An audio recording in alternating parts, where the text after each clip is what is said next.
I am Chandresh Patel from दिया online science academy. आज हम क्लास 12 में सेल पोटेंशियल का डिस्कशन करेंगे। कौन सा? Cell potential.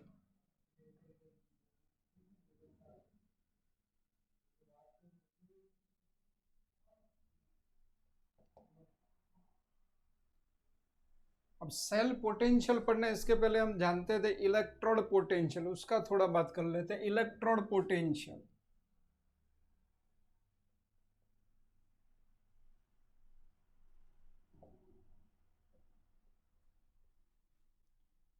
Electrode potential basically है क्या? तो वो तो हमने डिस्कशन कर लिया, पर उसके लिए कुछ वर्ड रिलेटेड वर्ड होते हैं। जैसे इसको ये इलेक्ट्रोड पोटेंशियल है ही half cell electrode potential. Electrode potential है क्या? तो हाफ सेल का जो पोटेंशियल है उसी को ही हम इलेक्ट्रोड पोटेंशियल बोलते हैं। अब इलेक्ट्रोड पोटेंशियल दो टाइप के होते हैं, ऐसे हम लिखते थे ई ऑक्सीडेशन एंड दूसरा ई रिडक्शन। मतलब रिडक्शन पोटेंशियल और ऑक्सीडेशन पोटेंशियल। पर आईयूपीएससी ने अब हमने बोल दिया कि आपको इलेक्ट्रोड पोटेंशियल जब लिखा जाए तो ये बेसिकली है हाफ सेल इलेक्ट्रोड पोटेंशियल, और आपको अब इसको रिडक्शन पोटेंशियल लेना है। क्या लेना है? Reduction potential. तो ये नहीं लेना है। जब इलेक्ट्रोड पोटेंशियल बोले तो इसको आपको क्या लेना है? Reduction potential. और स्टैंडर्ड रिडक्शन पोटेंशियल मोस्टली अभी हम डिस्कशन करेंगे। स्टैंडर्ड रिडक्शन पोटेंशियल वो भी डिस्कशन हो गया है। अगर सॉल्यूशन है इलेक्ट्रोड का, उसका कंसंट्रेशन 1 मोलर हो, टेम्परेचर 25 डिग्री सेल्सियस हो, अगर गैस इन्वॉल्व है रिएक्शन में तो इसका प्रेशर 1 बार हो, तो ऐसे इलेक्ट्रोड को स्टैंडर्ड इलेक्ट्रोड बोलते हैं। वो जो पोटेंशियल डिफरेंस है उसमें उसको स्टैंडर्ड पोटेंशियल डिफरेंट बोलते हैं। वही स्टैंडर्ड रिडक्शन पोटेंशियल लेना है हमें। अब एक क्वेश्चन आएगी रिडक्शन पोटेंशियल तो दूसरा ऑक्सीडेशन पोटेंशियल, वो दोनों में क्या डिफरेंट है? तो जनरली हम हाफ सेल लिखते हैं, हाफ सेल। तो काफी हाफ सेल आगे के लेक्चर में भी डिस्कस कर दिया है। तो उसमें एक तो मेटल और इसके वो मेटल है, मेटल आयन के कांटेक्ट में होता है। मेटल मेटल आयंस के कांटेक्ट में रहता है। जैसे जिंक है तो जिंक को हम ZnSO4 के सॉल्यूशन में डुबा देते हैं, तो इसमें Zn सिंबॉलिक रिप्रेजेंटेशन भी बोल देते हैं। तो Zn2+, मतलब हाफ सेल में एक तो मेटल होता है और वो मेटल जो है वो उसके आयन के सॉल्यूशन में डुबा देते हैं, और दूसरी कंडीशन में गैस होता है, और गैस मोस्टली एसिड, जो उसका गैस का आयन हो ऐसे एसिड में डुबा देते थे। हाइड्रोजन गैस है तो इसको HCl के सॉल्यूशन में डुबा देते। तो यहाँ पे हम उसका रिप्रेजेंटेशन कर रहे हैं तो H2 लिखते हैं, H+ लिखते हैं, और प्लेटिनम इनर्ट मेटल है ये लिखते। अब रिडक्शन पोटेंशियल की डेफिनेशन क्या है? तो tendency to gain electron, reduction standard reduction potential बोलेंगे तो उसको टेंडेंसी टू गेन इलेक्ट्रॉन, मतलब इलेक्ट्रॉन जितना जल्दी एक्सेप्ट करेगा उतना उसका स्टैंडर्ड रिडक्शन पोटेंशियल ज्यादा होगा। तो ये सॉल्यूशन में इलेक्ट्रॉन कौन एक्सेप्ट करेगा? तो यहाँ पे जब इलेक्ट्रोड, बात मुझे वो समझानी है, जब इलेक्ट्रोड होते हैं तो आपके पास दो चीज होती है, तो मेटल और गैस, या तो मेटल आयंस और HCl का जो भी आयन है वो आयन। तो ऑलवेज रिडक्शन पॉजिटिव आयन का होता है। तो यहाँ पे किसका? Zn2+ का हो सकता है, यहाँ पे H+ का हो सकता है। तो यहाँ पे मैं लिख रहा हूँ Zn2+, वो इलेक्ट्रॉन गेन करेगा तो Zn सॉलिड बनेगा। तो tendency to gain electron it's called reduction potential. अब ये इसको इलेक्ट्रॉन गेन करने की टेंडेंसी ज्यादा होगी तो रिडक्शन पोटेंशियल की वैल्यू हमें ज़्यादा मिलेगी तो मोर टेंड अथवा तो रिडक्शन पोटेंशियल इसकी हाई वैल्यू होती है,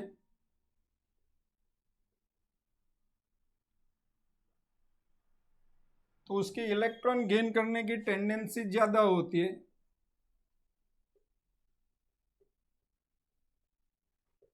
टू गेन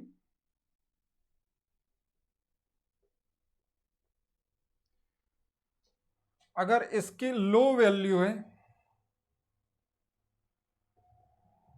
किसकी, स्टैंडर्ड रिडक्शन पोटेंशियल की, तो इसकी इलेक्ट्रॉन गेन करने की टेंडेंसी लेस होती है।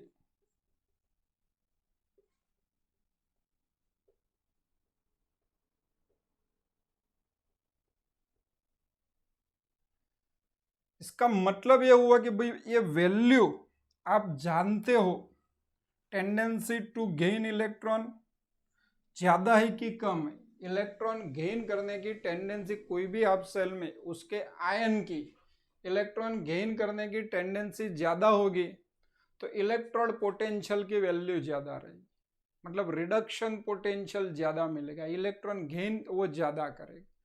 कम इलेक्ट्रॉन पोटेंशियल की वैल्यू, इसका मतलब उसके इलेक्ट्रॉन गेन करने की टेंडेंसी कम है, वो इतना फास्ट इलेक्ट्रॉन गेन नहीं करेगा। तो ये वैल्यू हमें ढूंढनी है, क्योंकि हमने समझ तो लिया कि पोटेंशियल डिफरेंट प्रोड्यूस होता है आयन और सॉल्यूशन के बीच में, तो इसको इलेक्ट्रोड पोटेंशियल बोलते हैं।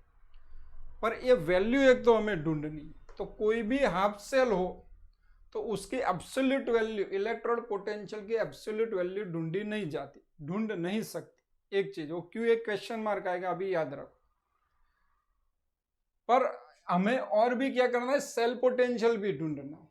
तो दूसरी बात कि अकेला हाफ सेल होगा, जिंक सल्फेट खाली लेके मैं बैठ जाऊं तो इलेक्ट्रिसिटी प्रोड्यूस नहीं होगी, इलेक्ट्रिसिटी प्रोड्यूस नहीं होगी। क्यों, तो वो हाफ सेल में इक्विलिब्रियम एस्टेब्लिश हो जाता है, फिर चार्ज का डिस्प्लेसमेंट पॉसिबल नहीं है। और जब चार्ज का डिस्प्लेसमेंट पॉसिबल नहीं है तो इलेक्ट्रिसिटी प्रोड्यूस नहीं होगी। तो पहले तो हमें इलेक्ट्रिसिटी कैसे प्रोड्यूस करनी है वो डिस्कस फिर आगे भी कर लिया है, फिर से करेंगे। और इलेक्ट्रिसिटी प्रोड्यूस होने के बाद कितनी इलेक्ट्रिसिटी प्रोड्यूस हो सकती है, अगर हम जो भी कंस्ट्रक्शन कर रहे इलेक्ट्रोकेमिकल सेल बना रहे उसमें से, उसके हिसाब से हमें सेल पोटेंशियल फाइंड करना है। अब एक और चीज, डिफरेंट इलेक्ट्रोड होते, डिफरेंट इलेक्ट्रोड, हवा, different standard electrode potential value, अलग अलग इलेक्ट्रोड हो सकते हैं। जिंक सल्फेट एक बन रहा है, कॉपर सल्फेट दूसरा बन रहा है, हाइड्रोजन गैस आयन इलेक्ट्रोड तीसरा बन रहा है। There is a number of electrode, और सभी के electrode potential, standard electrode potential same नहीं होते। तो एक तो हमें इलेक्ट्रिसिटी प्रोड्यूस करनी हो, दोनों साथ में चल रहा है, इलेक्ट्रिसिटी प्रोड्यूस करनी हो तो कैसे करेंगे, और ये जो हाफ सेल इंडिविजुअल है उसका स्टैंडर्ड इलेक्ट्रोड पोटेंशियल ढूंढना हो तो कैसे करेंगे। तो इलेक्ट्रिसिटी प्रोड्यूस करने के लिए हमने इलेक्ट्रोकेमिकल सेल बनाए था आगे।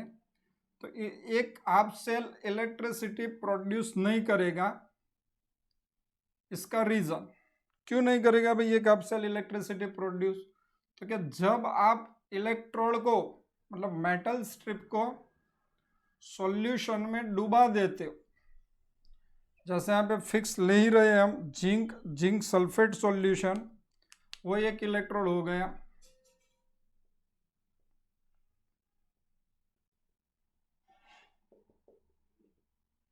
ZnSO4 सॉल्यूशन और Zn स्ट्रिप, तो तुरंत इक्विलिब्रियम एस्टेब्लिश हो जाएगा। क्या होगा यहाँ पे, जिंक, तो जिंक का अगर ऑक्सीडेशन हो रहा है, दो कंडीशन है, ऑक्सीडेशन जिंक का हो सकता है या तो आयन का रिडक्शन हो सकता है। यहाँ पे हम ले रहे हैं कि भाई जिंक का ऑक्सीडेशन हो रहा है तो यहाँ पे नेगेटिव चार्ज जनरेट होगा, यहाँ पे पॉजिटिव चार्ज जनरेट होगा, और इलेक्ट्रोड पोटेंशियल बनेगा, इक्विलिब्रियम एस्टेब्लिश होगा। इसके बाद डिस्प्लेसमेंट ऑफ इलेक्ट्रॉन, मतलब डिस्प्लेसमेंट पॉसिबल नहीं है, जो Zn और Zn2 प्लस का इंटरचेंज हो रहा है, मतलब यहाँ पे चार्ज अलग अलग प्रोड्यूस हो रहे, वो पॉसिबल नहीं है। इसीलिए इलेक्ट्रिसिटी एक हाफ सेल प्रोड्यूस करेगा नहीं, इलेक्ट्रिसिटी यहाँ पे जनरेट नहीं होगी। तो हमें क्या करना पड़ेगा, तो ए हाफ सेल को दूसरे हाफ सेल के साथ अटैच करना पड़ेगा, तब जाके इलेक्ट्रिसिटी प्रोड्यूस होगी। और फर्स्ट डेनियल ने वो कर दिया, तो जो डेनियल ने बनाया वो डेनियल सेल के नाम से हम जानते हैं और इसको हमने पढ़ लिया है। तो अब दूसरा मैं बना रहा हूं कॉपर इलेक्ट्रोड।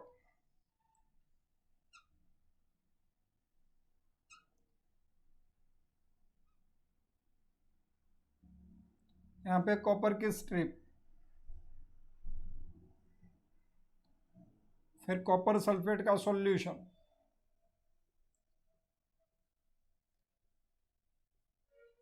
तो ये CuSO4 सॉल्यूशन, Cu स्ट्रिप, वो भी अकेला इलेक्ट्रिसिटी प्रोड्यूस नहीं करेगा। हमें क्या करना पड़ेगा, इसको इलेक्ट्रिक कंडक्टिंग वायर से ज्वाइंट करना पड़ेगा विथ गैल्वेनोमीटर या पोटेंशियोमीटर। यहाँ पे अभी गैल्वेनोमीटर लिखा। दोनों सॉल्यूशन को इलेक्ट्रोलाइट मतलब दोनों सॉल्यूशन को सॉल्ट ब्रिज से अटैच करना पड़ेगा। तो ये जो बना, इसको क्या बोलेंगे, इलेक्ट्रोकेमिकल सेल।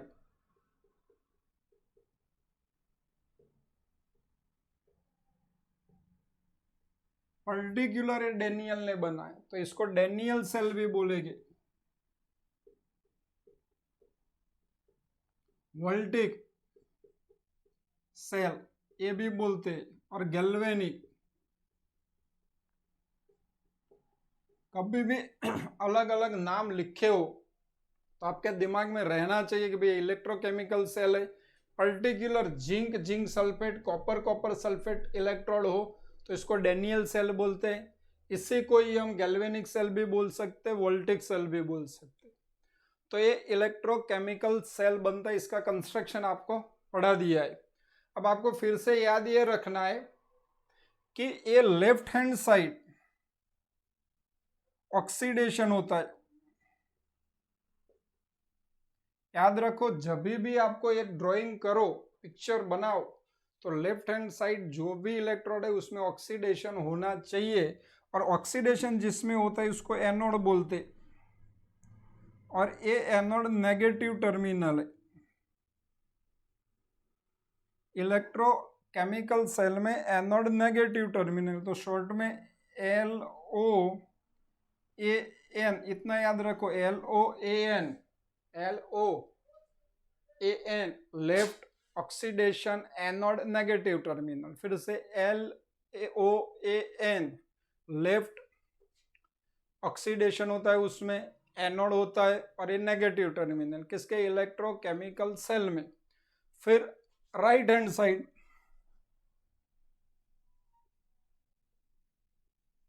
रिडक्शन होता है, इसको कैथोड बोलते हैं, और ये पॉजिटिव टर्मिनल,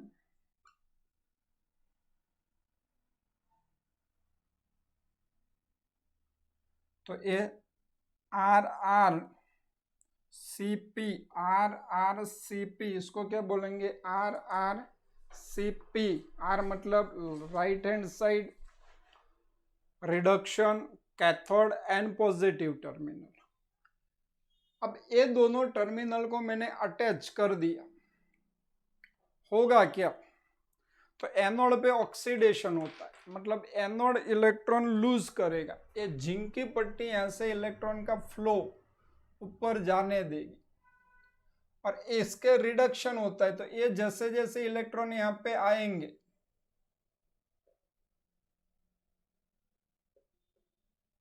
तो यहाँ पे इलेक्ट्रॉन यूज हो जाएंगे। सिंपल, मतलब मुझे फ्लो यहाँ से रिलीज होना प्लस यहाँ से गेन करने की टेंडेंसी, इतना ये इलेक्ट्रिसिटी मिलेगी। इलेक्ट्रिसिटी को हम बोलते हैं सेल पोटेंशियल, का सिंबल है E cell. Standard cell potential E naught cell ये याद रखना। अभी हम स्टैंडर्ड सेल पोटेंशियल की बात कर रहे हैं। दोनों इलेक्ट्रोड अगर स्टैंडर्ड है तो जो सेल पोटेंशियल मतलब जो सेल पोटेंशियल है इसको हम क्या बोलेंगे, स्टैंडर्ड सेल पोटेंशियल। तो अभी मुझे ई नॉट सेल फाइंड करना है। तो नेचुरल ये इलेक्ट्रॉन देगा, लूज करेगा। तो यहां तक इलेक्ट्रॉन का फ्लो तो मिल रहा है, यहां तक मतलब पूरी सर्किट में, और ये इलेक्ट्रॉन एक्सेप्ट कर रहा है तो वो खींच रहा है। तो मुझे इसका टोटल, इसकी लूज करने की टेंडेंसी और इसकी गेन करने की टेंडेंसी इतना ले लूँ, इतनी इलेक्ट्रिसिटी प्रोड्यूस होगी।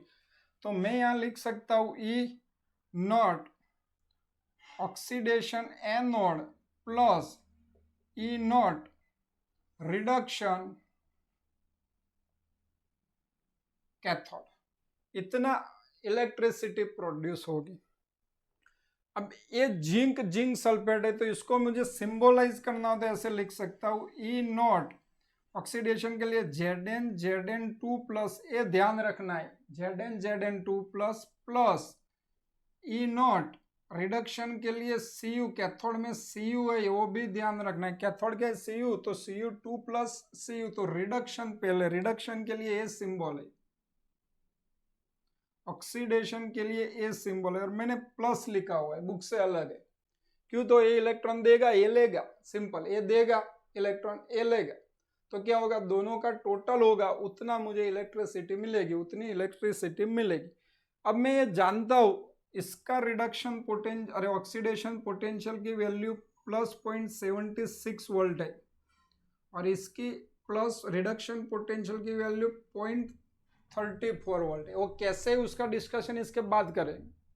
इलेक्ट्रोड पोटेंशियल स्टैंडर्ड, तो ये वैल्यू आ जाएगी 1.1 वोल्ट। अब क्वेश्चन ये आएगा कि उसको दूसरी तरीके से लिखना हो तो कैसे लिखेंगे। इलेक्ट्रोड पोटेंशियल, यहाँ पे ऑक्सीडेशन पोटेंशियल प्लस कर दिया, यहाँ पे रिडक्शन पोटेंशियल भी प्लस कर दिया, मतलब दोनों को oxidation potential of anode plus reduction potential of cathode. हम जानते कि E naught oxidation potential is equal to E naught minus E naught reduction potential. तो यहाँ पे वैल्यू को रिप्लेस कर देते तो बुक के हिसाब से डेफिनेशन मिल जाएगी। ई नॉट सेल पोटेंशियल, चलो पहले क्या लिखूं, ये माइनस हो जाएगा, तो minus E naught oxidation cathode, sorry ई नॉट रिडक्शन। अब ऑक्सीडेशन की जगह मुझे क्या लिखना है, रिडक्शन, तो रिडक्शन में क्या आएगा, माइनस रिडक्शन एनोड, और ये तो प्लस है, plus E naught reduction cathode. इसको आगे पीछे करो, इतना जरूरी नहीं है, पर E naught reduction cathode minus E naught reduction anode. तो ये बुक के हिसाब से डेफिनेशन हो गई। सेल पोटेंशियल किसको बोलते, ये आपके डेफिनेशन। अब बोलो, यहाँ पे मैंने सेल पोटेंशियल की वैल्यू लिख दी कि भाई reduction potential cathode minus reduction potential anode. तो सेल पोटेंशियल किसको बोलते, तो द पोटेंशियल डिफरेंस, मतलब electrode potential between two electrode in galvanic cell, मतलब इसका इलेक्ट्रोड पोटेंशियल, इसका इलेक्ट्रोड पोटेंशियल, उसका डिफरेंस लेना in galvanic cell is called cell potential. इसी को ही हम सेल पोटेंशियल बोलते हैं, और it's called E cell, symbol है ई सेल। तो ये हमें रिडक्शन पोटेंशियल किसका लेना है, कैथोड का, माइनस रिडक्शन पोटेंशियल एनोड का लेना है। ध्यान रखना यहाँ पे माइनस की साइन है, इसीलिए एक एनोड पे फर्स्ट लिखा हुआ है, और यहाँ पे प्लस, तो ये एनोड पीछे आ जाएगा, तब जाके वो माइनस हो जाएगा, तो ये सेल पोटेंशियल की डेफिनेशन है। पर सेल पोटेंशियल को इलेक्ट्रोमोटिव फोर्स ऑफ सेल बोलते हैं, electromotive force, cell electromotive force भी बोलते हैं। कब सेल इलेक्ट्रोमोटिव फोर्स बोलते हैं, तो जब मैंने इलेक्ट्रोकेमिकल सेल बनाया और इसमें से किसी भी तरह से करंट वेस्ट ना हो, बाहर निकल ना रहो, या तो हम इसको यूज ना कर रहे हो, तब जाके जो वैल्यू मिलती है इसकी, इसको हम क्या बोलेंगे, cell electromotive force, in short is known as EMF, electromotive force EMF बोलते हैं, सेल पोटेंशियल ये। तो सेल पोटेंशियल और इलेक्ट्रोड पोटेंशियल में डिफरेंट, अरे सेल पोटेंशियल और इलेक्ट्रोमोटिव फोर्स में डिफरेंट क्या है? तो सिंपल, करंट बाहर किसी भी तरह से हम यूज नहीं कर रहे तो इट्स कॉल्ड इलेक्ट्रोमोटिव फोर्स। तो सेल इलेक्ट्रोमोटिव फोर्स, तो मैक्सिमम वैल्यू जो इलेक्ट्रिसिटी प्रोड्यूस हो रही है, मैक्सिमम इलेक्ट्रिसिटी प्रोड्यूस हो रही है, वो वैल्यू को हम क्या बोलेंगे? Cell electromotive force. और सेल पोटेंशियल क्या है? तो अगर करंट कहीं से भी जा भी रहा है, वेस्ट हो भी रहा है, तो हम यूज कर भी रहे तभी भी जो पोटेंशियल डिफरेंट है उसको क्या बोलेंगे? Cell potential. तो ईएमएफ सेल इलेक्ट्रोकेमिकल सेल का मैक्सिमम पोटेंशियल है, EMF electromotive force electrochemical cell का अथवा तो गैल्वेनिक सेल का मैक्सिमम पोटेंशियल है, मतलब मैक्सिमम इलेक्ट्रिसिटी जो भी ये प्रोड्यूस कर सकते हैं, इसी को हम ईएमएफ बोलेंगे। और इसके कम वैल्यू हो सकती है सेल पोटेंशियल की, इसके कम वैल्यू हो सकती है सेल पोटेंशियल की। तो ये बात है सेल पोटेंशियल। तो आपको फॉर्मूला याद रखनी है, स्टैंडर्ड की बात करेंगे हम। अब बात यह है कि भाई ये स्टैंडर्ड इलेक्ट्रोड पोटेंशियल हमें ढूंढना है, तो कैसे ढूंढेंगे? स्टैंडर्ड इलेक्ट्रोड पोटेंशियल ढूंढना है तो हमें करना क्या पड़ेगा? तो यहाँ पे देखो,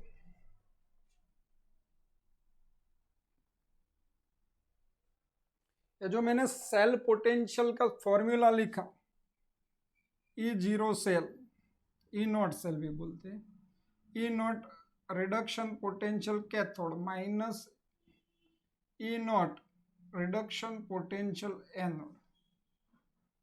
अब जाके मैं इसकी वैल्यू ढूंढूं तो इसका वैल्यू है 0.34 और ये --0.74। देखो अभी मैंने वहां लिखा था वही चेंज हो गया, तो 1.1 वोल्ट आएगा। मैं प्रैक्टिकली सेल पोटेंशियल की वैल्यू पोटेंशियोमीटर से एग्जैक्ट वैल्यू मेजर कर सकता हूं।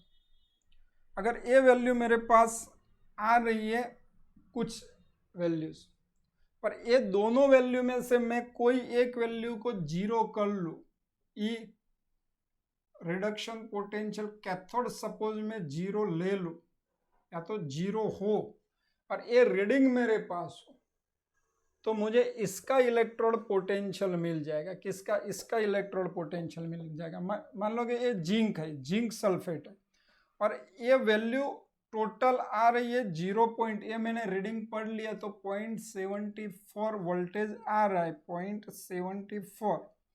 अब अभी ये क्या है मुझे नहीं मालूम है, पर मैं इसका किसका कैथोड का रिडक्शन पोटेंशियल की वैल्यू जीरो ले लूँ, ऐसा समझो कि भाई इसकी वैल्यू जीरो है, तो ये सेल पोटेंशियल जो मुझे रीडिंग से मिलने वाला है, ये सेल पोटेंशियल कहाँ से मिलने वाला है? प्रैक्टिकल करूँ, पोटेंशियोमीटर का रीडिंग पढ़ लूँ तो इससे वैल्यू मिलेगी। इसकी वैल्यू तो मैंने जीरो एक्सेप्ट कर ली है। अगर मैं ये जीरो एक्सेप्ट कर रहा हूँ तो मुझे जो वैल्यू मिलेगी ई रिडक्शन पोटेंशियल एनोड, तो ये value -0.74 E reduction potential of anode हो जाएगी। मतलब मुझे यहाँ पे कोई ऐसा हाफ सेल सेलेक्ट करना है कि जिसका रिडक्शन पोटेंशियल जीरो हो, जिसका रिडक्शन पोटेंशियल क्या हो? जीरो हो। और IUPAC ने ऐसा electrode, standard hydrogen electrode, short में SHE बोलते हैं, उसको बोला कि भाई आपका इसका इलेक्ट्रॉन गेन करने की टेंडेंसी, मतलब reduction potential and oxidation potential at any temperature zero accept करके चलना है। जब IUPAC ने बोल दिया तो हमें एक्सेप्ट करना ही पड़ेगा। तो इसको हम रेफरेंस इलेक्ट्रोड की तरह यूज करेंगे। किसको?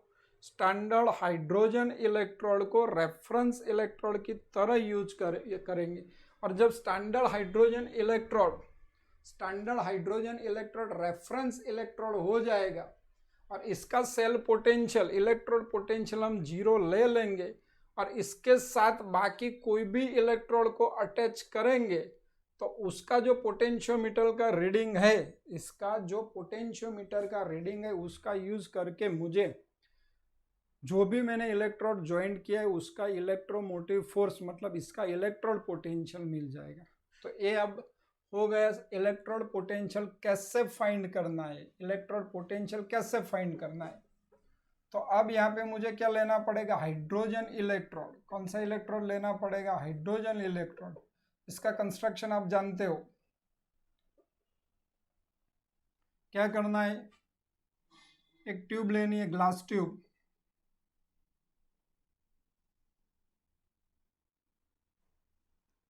और ग्लास ट्यूब को ऐसे अरेंज भी करना है कि भाई नीचे सेट भी रहे और गैस आ भी सके, बाहर निकल भी सके। यहाँ पे हाइड्रोजन गैस अंदर जाए ऐसा कुछ कंस्ट्रक्शन करना है। H2 गैस, अंदर प्लेटिनम के स्ट्रिप,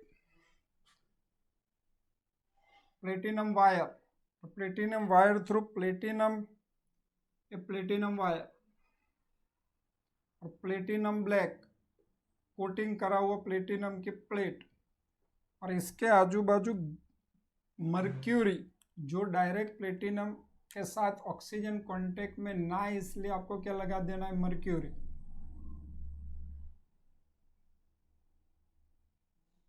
और इसको इलेक्ट्रिक कंडक्टिंग वायर थ्रू दूसरे इलेक्ट्रोड के साथ अटैच कर लेना।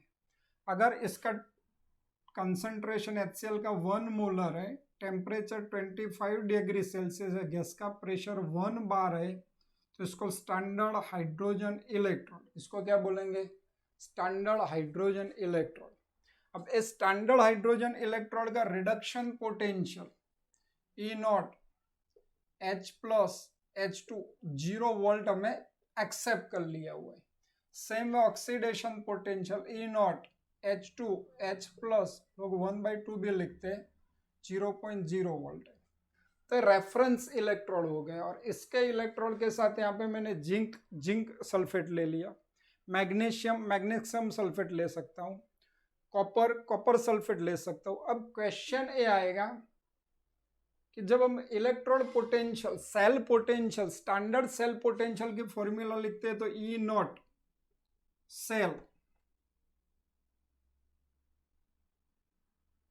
Is equal to E0 reduction potential cathode minus E0 reduction potential anode, ऐसा लिखते हैं। तो कौन सा एनोड है, जिंक और हाइड्रोजन में कौन सा एनोड होगा, कौन सा कैथोड होगा, अब कैसे, अभी कैसे पता चलेगा? पूरी वैल्यू इलेक्ट्रोड पोटेंशियल की आ जाएगी, एक सीरीज बनेगी, उसके हिसाब से हम मालूम पड़ेगा, वो बाद में देखेंगे।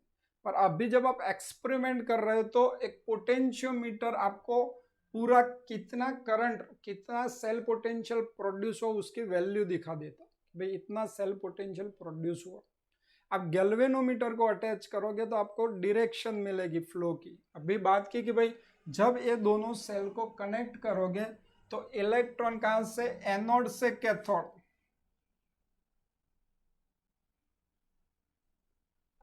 Electron to cathode, flow of electron जाएगा, और इसके ऑपोजिट डायरेक्शन में करंट फ्लो बोलेंगे इसको, flow of current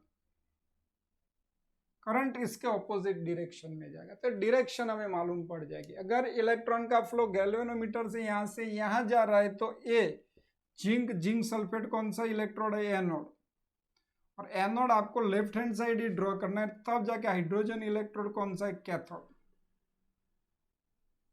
hydrogen electrode क्या है, कैथोड।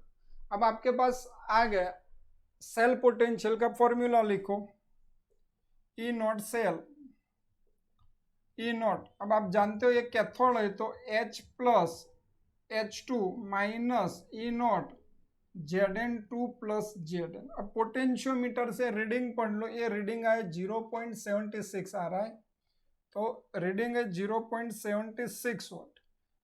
आपको एनोड कैथोड मालूम है तो इसका वोल्टेज 0 है minus not E0 Zn2 plus Zn, तो इसका मतलब ये हुआ कि भाई E0 Zn2 plus Zn is equal to minus 0.76 volt. तो अगर आपका इलेक्ट्रोड जिसका आपको पोटेंशियल ढूंढना है वो एनोड हो तो इसकी जो वैल्यू है उसकी नेगेटिव वैल्यू, डायरेक्ट कैलकुलेशन ना करो, आपको समझ में आ गया कि आपका इलेक्ट्रोड पोटेंशियल जिसका मुझे इलेक्ट्रोड पोटेंशियल ढूंढना है वो एनोड है, तो ये पोटेंशियोमीटर से जो वैल्यू मुझे मिलती है उसकी नेगेटिव वैल्यू इसका इलेक्ट्रोड पोटेंशियल हो जाएगा, मतलब रिडक्शन पोटेंशियल हो जाएगा। हम स्टैंडर्ड कंडीशन में रह रहे क्योंकि हमें स्टैंडर्ड ही अभी मेजर करना है, तो स्टैंडर्ड रिडक्शन पोटेंशियल आपको मिल जाएगा। अब बात कर रहे हैं कि कोई ऐसा इलेक्ट्रोड ले लेते हैं जो हाइड्रोजन इलेक्ट्रोड के साथ अटैच करते हैं, तो वो एनोड की जगह कैथोड की तरह बिहेव करता है। तो ये मेरा हाइड्रोजन स्टैंडर्ड हाइड्रोजन इलेक्ट्रॉन, अभी उसको कॉपर सल्फेट के इलेक्ट्रोड के साथ अटैच कर रहे हैं।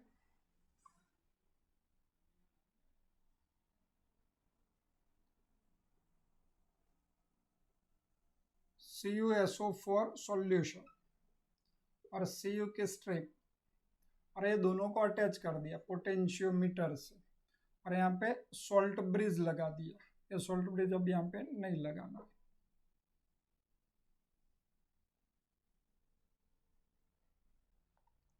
तो क्या होगा, देखो मुझे फिर से वही बात, गैल्वेनोमीटर से वो मालूम पड़ गया कि भैया कैथोड है,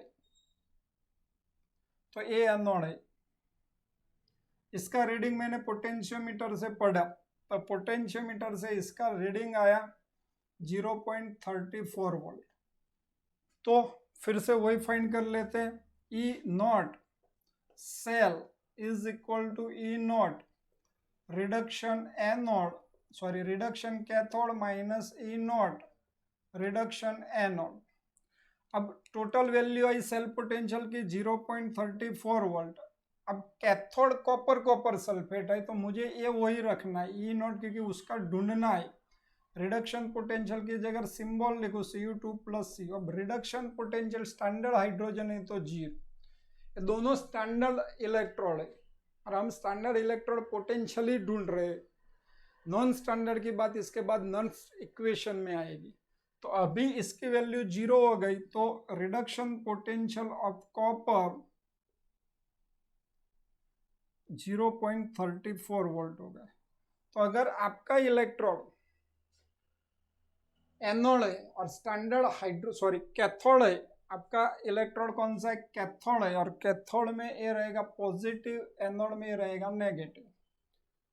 और hydrogen electrode standard hydrogen electrode anode है, तो इसका जो भी वैल्यू है ये इसकी क्या हो जाएगी, reduction potential, standard reduction potential हो जाएगा। सिंपल है, आपको मेजर करना है, जो भी इलेक्ट्रोड का पोटेंशियल ढूंढना है, वो कैथोड हो तो पोटेंशियोमीटर से जो भी वैल्यू लिए उसका इलेक्ट्रोड पोटेंशियल हो जाएगा।